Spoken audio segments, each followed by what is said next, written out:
السلام علیکم ناظرین، صحیح بخاری باب نمبر 2 ایمان کا بیان، حدیث نمبر 46۔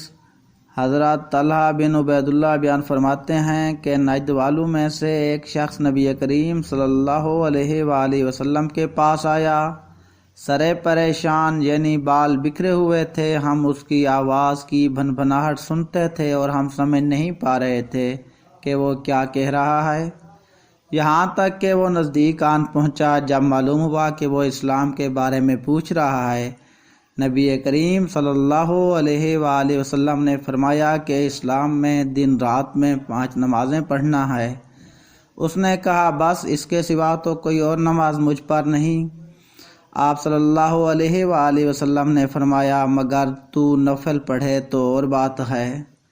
نبی کریم صلی اللہ علیہ وسلم نے فرمایا، اور رمضان کے روزے رکھنا۔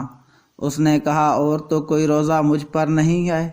آپ صلی اللہ علیہ وآلہ وسلم نے فرمایا، نہیں، مگر تو نفل روزہ رکھے تو اور بات ہے۔ طلحہ نے کہا، اور نبی کریم صلی اللہ علیہ وسلم نے اس سے زکوٰۃ کا بیان کیا۔ وہ کہنے لگا کہ بس اور کوئی صدقہ مجھ پر نہیں۔ آپ صلی اللہ علیہ وآلہ وسلم نے فرمایا، نہیں، مگر یہ کہ تو نفل صدقہ دے تو اور بات ہے۔ راوی نے کہا، پھر وہ شخص پیٹھ موڑ کر چلا، یوں کہتا جاتا تھا، قسم اللہ کی، میں نہ اس سے بڑھاؤں گا نہ گھٹاؤں گا۔ نبی کریم صلی اللہ علیہ وآلہ وسلم نے فرمایا، اگر یہ سچا ہے تو اپنی مراد کو پہنچ گیا۔